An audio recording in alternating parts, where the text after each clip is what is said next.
All right, today we're going to work on lesson 27. Go ahead and open up your packet to lesson 27, and we're going to look today at line plots. So you have worked on line plots before in 3rd grade, but it's been a while. So let's do a refresher of what a line plot is first. So it says, Emma's class has a jar of earthworms in their classroom. The class measures the length of each earthworm and records the data in a line plot. What is the difference between the lengths of the shortest and longest earthworms? So let's take a look at the earthworm lengths first. So we have our title of our graph here, because this is a graph. This is just a line plot graph. We have our title here. We have our label here. So this is the length in inches. So that means that each of these numbers is a length. So this earthworm would have been 4 inches. This one would have been 4 1/4 inches, 4 1/2 inches, 4 1/3 inches. So that's our length in inches. Now the X's that are going up, that's what marks our data. So if we look at 4 1/2, there was one earthworm that was 4 1/2 inches. If we look at 5, there were 1, 2, 3 earthworms that were 5 inches. There were 4 earthworms that were 5 1/4 inches. How many earthworms were 5 1/2? Hopefully you said 5. So you can see how this graph works, okay? You're just counting up. This tells you how many. So before I even look at these questions, I'm not even sure if this is in the questions, but if I were to ask you, how many total earthworms were there in the classroom? How would you figure that out? Hopefully you said you could count the X's, right? Because if there was 1 at this size and 3 at this size and 4 at this size, and you counted all of them up, it would tell you how many earthworms there were total. Okay? So it says, what do the numbers below the line represent? Well, that would be these numbers. And it's the length of the earthworm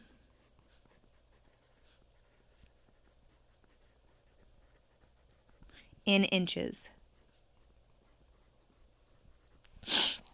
Remember, if you're taking a little bit longer to write your answers, go ahead and just pause the video. I'm going to keep going. How do you know which are the longest and shortest earthworms? So let's look at the graph. Well, I see that 4 is the shortest and 7 is the longest, so that's my answer. Right?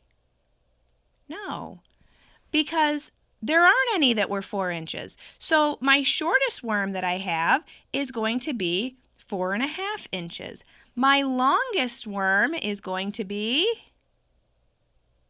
hopefully you said, 6 3/4 inches. So how do you know which are the longest and shortest earthworms? By looking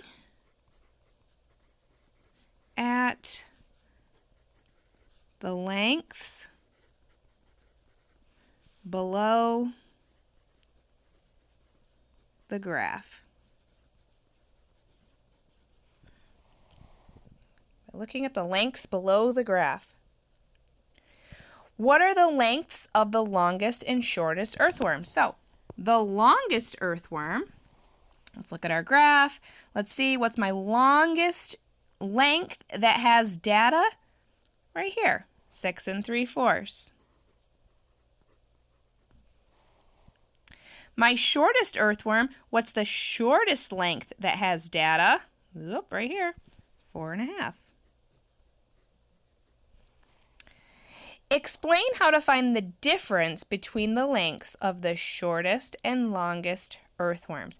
So here's what we have right now. We're talking about, we're going to say this is my earthworm that is the longest. So this one is 6 3/4. Here's my shorter one that is 4 1/2. I want to know how much longer that 6 3/4 is. And we know that if you're going to do how many more or how much more, well, we have to do what operation? Add, subtract, multiply, divide? we're going to subtract. So explain how to find the difference. We should also spot that the word difference is a subtraction word. So we're just going to subtract. All right.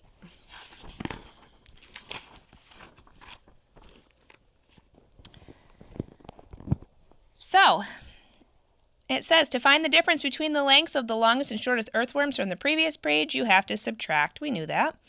The fractions have different denominators, but you can write equivalent fractions on the number line so that all of the fractions have the same denominator. So it looks like if I come down, which we talked a lot, we already talked about this. Now you can see that it is, what is the difference between the length of the earthworm and the length? All right, so here we go. We've got to subtract these fractions. Now, we've added fractions with the same denominators. We've subtracted fractions with the same denominators. We have not added and subtracted with different denominators. So here is where they're showing us how to make the denominator the same. So this is going to take a little bit of work. So you're going to need some scrap paper, or I bet you could probably do it in the side like I'm going to do. All right, 6 3/4. The easiest way to work with fractions when you're subtracting, so you don't have to do your, actually, well, you can change it into a mixed number, or you can just subtract these ones because it's going to be pretty easy. Let's do it that way.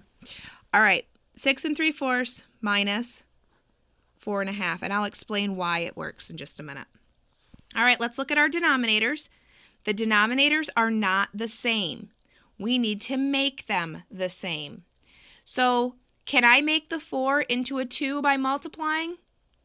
No, but I can make the 2 into a 4. So I'm just going to copy, because I don't need to change this one. I'm going to make this 2 into a 4. This is already a 4, so I don't need to change it. So I'm just going to copy my first fraction, my mixed number there. And now I've got to change, so I have 4, and I've got to change my fraction. I want a denominator of 4, so I'm going to put my denominator here. How do I get from 2 to 4? Multiply by 2. Whatever I do to the bottom, I have to do to the top. 1 times 2 gives me 2. Now, this is the point where I would say, if you cannot nicely subtract your fractions, change them into an improper fraction, your whole mixed number into an improper fraction. But here, look at, you can. If you have 3/4, can you take away 2/4? Absolutely you can. So 6 minus 4 is going to give us 2. 3 minus 2 is going to give us 1, and our denominator is 4ths. Okay. So all we did here, because our fractions worked out, the mixed numbers worked out nicely for this one. It's not always going to be like this. It's not always going to be easy like this. But as long as you're going through your steps and you're checking, you're fine. If I have 6, can I give 4? Yep, good to go with my whole numbers. If I have 3, can I give 2? Yes. 4s don't change. My denominator doesn't change. So my answer would be 2 1/4. So, which is the most common length for an earthworm in Emma's class? What is the difference between the length of the shortest?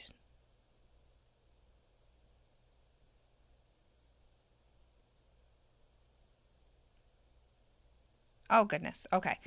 So now this is a different problem. This is a reflection. Sorry, I got confused there. I thought we were answering that question. Goodness. All right. Which is the most common length of earthworm in Emma's class? So we're going to come back up to our graph here. Now this can sometimes be confusing. The most common length is going to be the one that has the most x's. So which one has the most x's?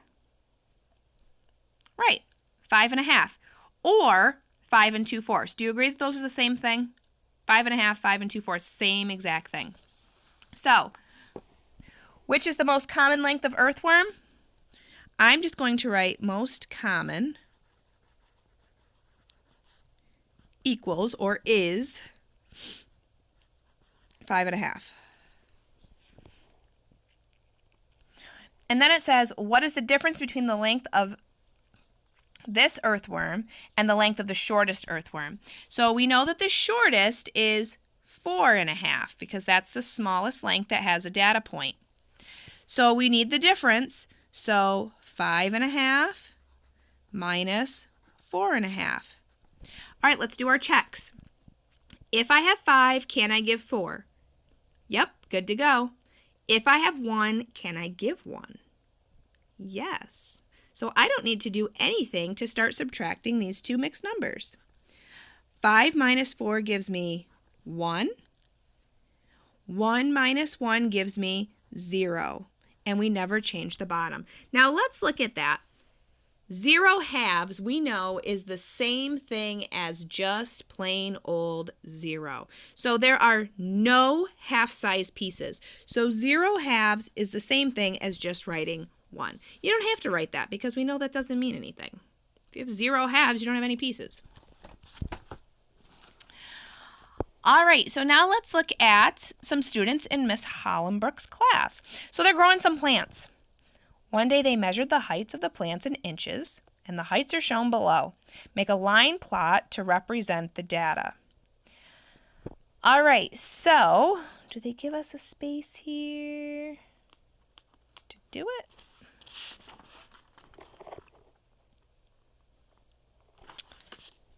All right, I guess we're going to go through. So let's first look at the data points. Now, one of the really important things about data points is to make sure that when you plot them, you plot every single one of them. So as you go through and you're plotting your data points, what I recommend is you cross them off as you go. So let's take a look at the model it. So it says the fractions of the data are in units of halves, 1/4, and eighths.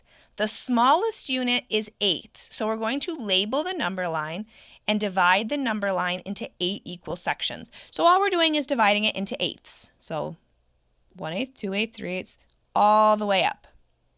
Okay? So now we're going to look at, so they've given us these nice little fraction bars for us to figure out what is equal. We know how to do it anyways because whatever we do to the bottom, we have to do to the top, but this is a nice picture representation. So it says we can look at this picture and we can see that 1/2 is the same as 2/4, 1, 2, 2 size pieces, or 1/2 is the same as 1, 2, 3, 4 eighth size pieces or 4/8. Okay, and it says that here for us.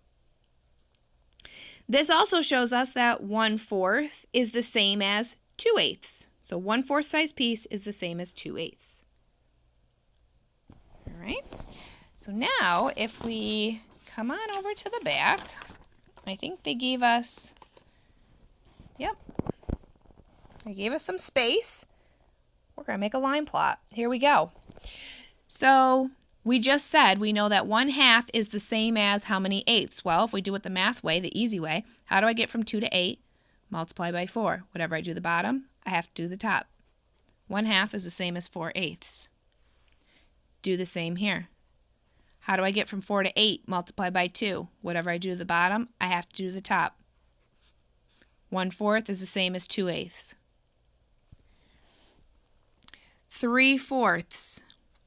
How do I get from 4ths to 8ths? Multiply by 2. Whatever I do to the bottom, I have to do to the top. 6/8. Now they want us to label the number line. This is really what they're doing here is they're trying to take us step by step. It's really kind of drawn out. So what I'm going to do, instead of labeling this number line, we're going to label the next one because we don't need to draw this twice. So let's make a line plot. So there's our line plot. Make your line as straight as you can. If you have a ruler, that's really handy. Now we have to look at what our data points are. So the first thing you need to do when you're making a line plot is you need to figure out what your smallest piece of data is and what your largest piece of data is so that you know where to start and finish at your graph. So I would say, let's look for the smallest piece first. What is our smallest piece of data? Well, I see a 1 and 5/8. And I see a 1 and 3/4. Well, how do I know which one is which? How do I know which one's smaller, which one's bigger? They don't have the same denominator. So I guess what I'm going to have to do is I'm going to have to fix my fractions. All right. I need this to be eighths. Times 2 times 2. Oh, just by a little bit. 1 and 5/8 is the same as 1 and 6/8.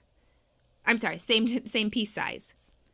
But 1 3/4 is the same as 6/8. So now which one is bigger? Well, the 6/8 is going to be bigger than the 5/8. So my 1 and 5/8 seems to be my smallest fraction. I'm going to keep going. These are all 2s. These ones can't be smaller. Oh, I've got a 1/4 here. Let's see. I need to make it into eighths. 1 and 4/8. Oh, I said 1 and 5/8 was the smallest. I think we have a new winner. 1 and 4/8 is smaller. Is there any other? Oh, 3/4. What's that the same as? Make it an 8 at the bottom. How do I get from 4 to 8? Multiply by 2. Whatever I do the bottom, I have to do the top. Oh, that's 6/8. Too big. So my smallest fraction I'm looking at is 1 1/2. Okay. Now let's look for the biggest one. So I'm going to circle this one. 1 and 4/8. Oh, I missed one. Look at it. It's staring right at me. Make it into eighths. Oh my goodness. Look at that. 1 and 2/8 is actually going to be my smallest piece of data. Because that's smaller than 1 and 4/8. Remember we did subtracting fractions, or comparing fractions. All right, so 1 and 1/4 is actually going to be my smallest piece. Or 1 and 2/8, same thing. All right, let's look at the biggest piece that I might have. I'm pretty sure I might be able to do this one without even conversions, but we can do it. We're working with eighths, so 2 and 5/8. Nope, that's smaller. Oh, that's smaller. That's a 1. 2 and 7/8. That's really close to 3. I'm thinking that might be our winner, but let's keep going. 1/8, 3/8. Oh, 3/4. Got to make it into eighths. So 2 and 6/8. 2 and 7/8 is still bigger. This is still my biggest one. 2 1/2. Times 4. 2 and 4/8, not bigger than 2 and 7/8. Oh, 2 and 3/4. I think I already did that one, and it turned out to be 6/8. Yeah, nope. So when I change all of those fractions into eighths, my smallest one turns out to be 1 and 1/4. My largest fraction turns out to be 2 and 7/8. So now on my line plot, I'm going to start. Now they started at 1 and ended at 3, which you could also do that. But do you remember what increment? Ooh, increment, what does that mean? That means how many or how much it goes up by.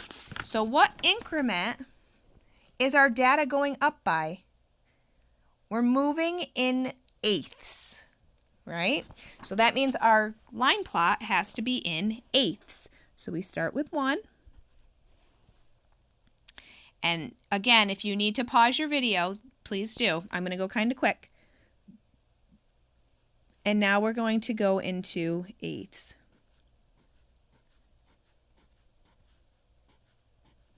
All right, so I'm just going to kind of make some marks here and start lining them up.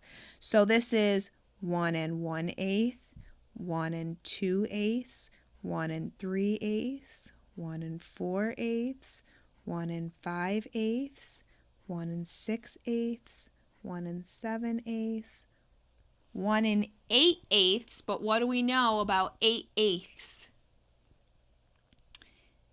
If you said 8/8 is the same as 1, then you're right. So instead of saying 1 8/8, we say 2. Okay, next whole number. All right, so now we have 2 1/8, 2 2/8, 2 3/8, 2 4/8, 2 5/8, 2 6/8, 2 7/8, and 3. All right, there's our line plot. Now this part's going to be a little tricky. So here's what I'm going to do. You know, or should know by now, where we're going to put those X's. We're going to go through these values and we're going to put each of these values on our chart. So I'll read them to you so you don't have to keep flipping back and forth, or if you want, you can flip back and forth. It's up to you. All right, first one, 2 5/8. Go to my chart, 2 5/8, put an X, cross it off.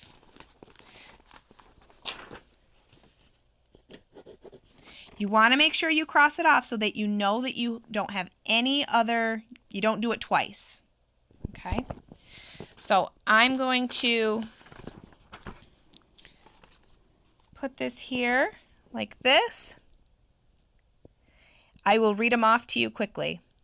1 5/8, 2 1/8, 1 6/8, 2 3/8, 1 7/8, 2 7/8, 2 1/8, 2, 2 3/8, 1 1/4,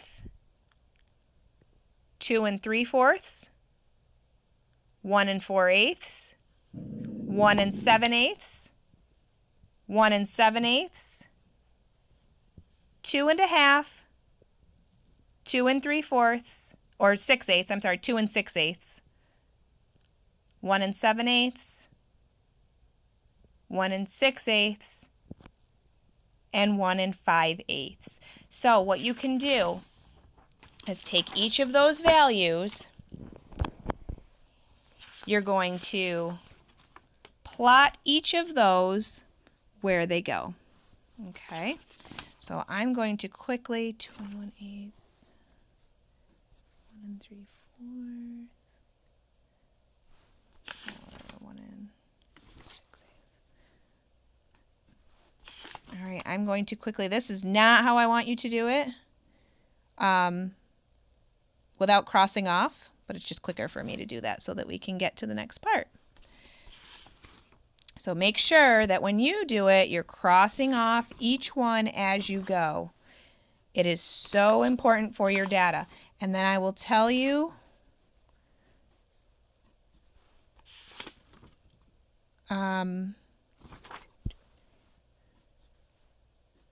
that when you're done, what you should do is you should count your X's and count your data. Make sure that you didn't get anything twice. 1 2/8, 2 6/8.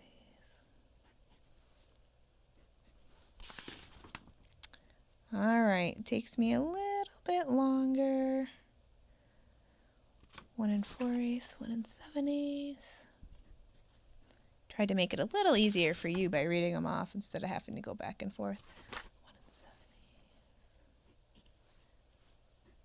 7/8. Starting to see a little build here. 2 6/8, 1 7/8.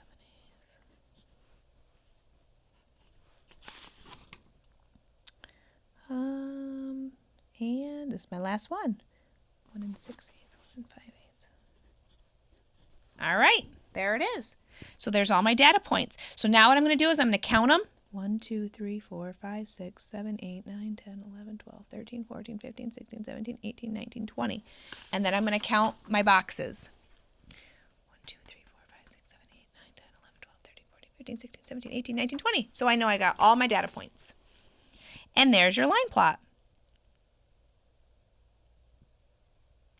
Then it says explain how to make a line plot and include fractions. So I want you to answer that on your own. How did we do this? Just a sentence. You don't have to go into detail. Just a quick sentence. Now it says here to try it, use what you just learned to solve this problem. Show your work on a separate sheet of paper. We can do this right on this piece of paper. There's plenty of room right at the bottom. So let's do it.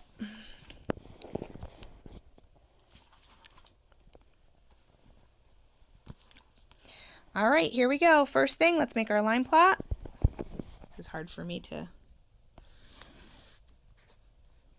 There we go. All right, I've got my line. I don't know what my labels are yet, but I do know Al records the length of some fish in inches. So we're going to have length in inches. And this, we can call it fish sizes. I don't know. Now we're going to graph our data. So let's first look. Oh, they couldn't be nice to us and leave them all with the same denominator. So we're going to have to change some of them. All right, so let's start here. We've got fourths.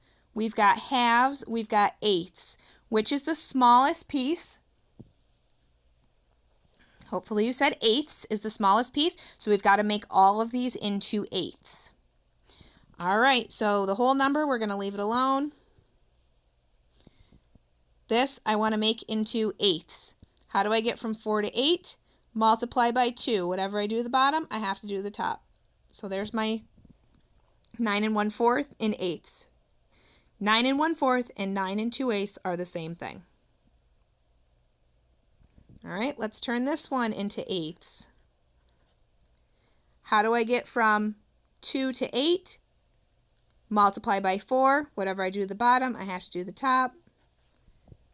10 4/8 is the same as 10 1/2.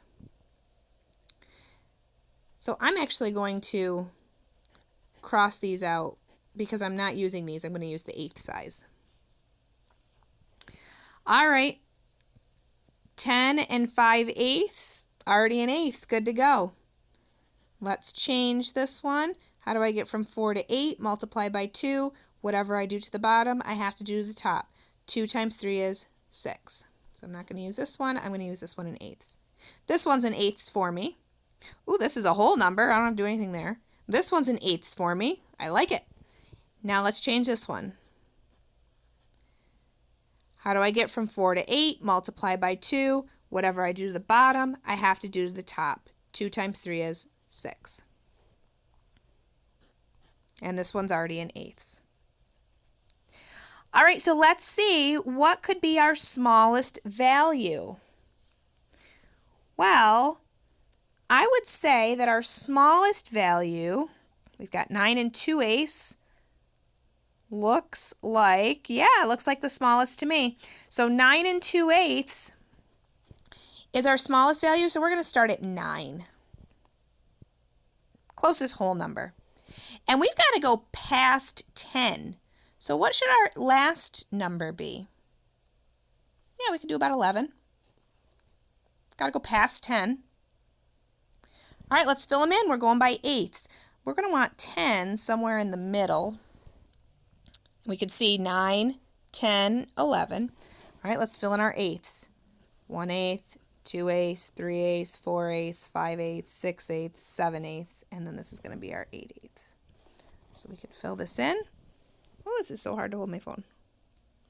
9 1/8, 9 2/8.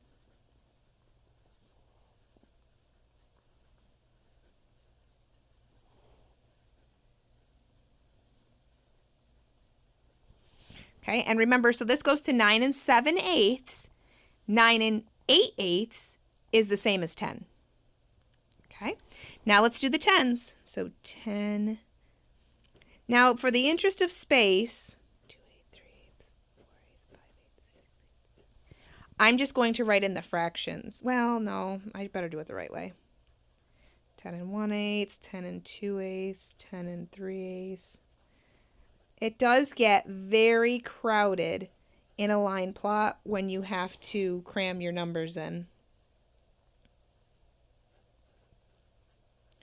If we were at school, we do this on giant paper. It's actually a lot of fun when we do line plots at school. But we can make it fun here. All right, let's plot our data. 9 and 2/8, find it. This is easier because it's right here. You don't have to flip. Find it, plot it, cross it off. 10 and 4/8, find it, plot it, cross it off. 10 and 5/8, find it, plot it, cross it off. 9 and 6/8, find it, plot it, cross it off. 9 and 7/8, find it, plot it, cross it off. Keep going with that process.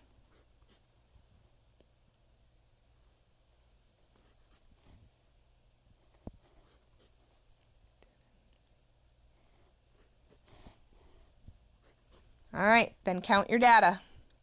1, 2, 3, 4, 5, 6, 7, 8, 9.